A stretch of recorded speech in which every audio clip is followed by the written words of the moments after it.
ব্লগটা আমি মর্নিং থেকে স্টার্ট করছি। তো hello everyone and good morning.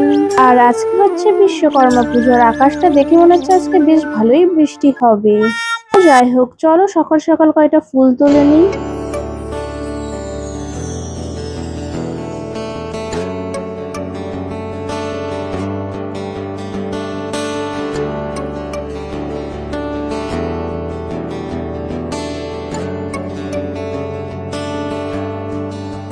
তারপর ফ্রেশ হয়ে চলে আসি কিন্তু রান্নাঘরে। আর দেখো আমার চা বানানো কমপ্লিট, কেমন ধোয়া উঠছে। তো আমি ডেলি তো চা খাই না, দু একদিন খাই। তো অনেকদিন পর বিস্কুট দিয়ে চা খাচ্ছি, কারণ আমার বিস্কুট খেতে এখন ভালোই লাগে না। আজকে ঘরে তেমন কিছু ছিল না, সকাল সকাল মায়ের সাথে টিভি দেখছিলাম আর চা খাচ্ছিলাম। আর জানো তো সারা বছর আমার মা বলে বলে আমাদের কাছ থেকে সাইকেল ধোয়াতেই পারে না, কি আজকের দিনে তো ধুতেই হবে।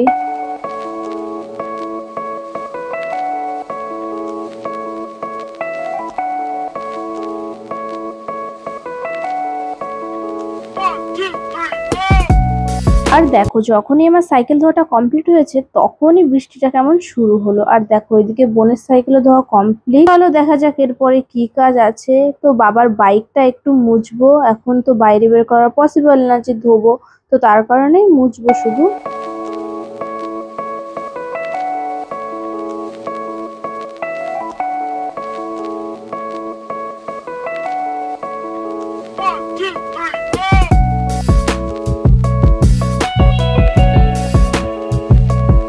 একটু মায়ের সেলাই মেশিনটাও পরিষ্কার করে দিলাম। আর এই দেখো কেমন রোদ এখন। 2000 years later. আর এখন দেখো স্নান করে চলে এসেছি, আমি কিন্তু চুল আঁচড়িয়ে নিচ্ছি।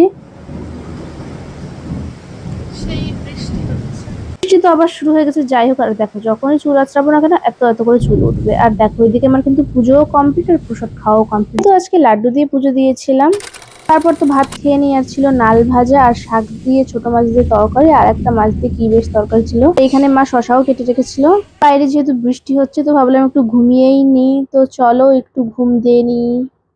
1000 years later. তো দেখো ঘুম থেকে উঠে এখন কিন্তু কাদা পার হয়ে আমরা বেরিয়ে পড়েছি পুজো বাড়ি যাওয়ার উদ্দেশ্যে। পাড়ায় একটা দাদাদের বাড়ি পুজো করে, তো সেখানেই যাচ্ছি। আর দেখো এই যে আমার কুটনি বুনু।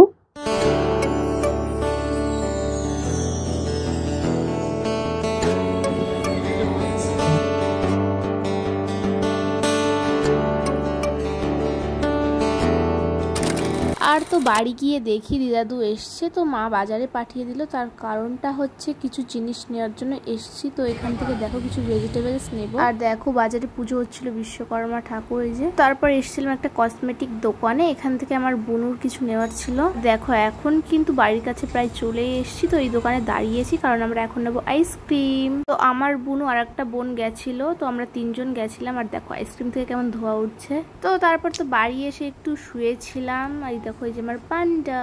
তারপর তো বাড়িতে এসে এই যে বুনুকে জোর করে বই নিয়ে বসালাম। আর এদিকে আমি একটু ভাবলাম বই পড়াশোনা করি।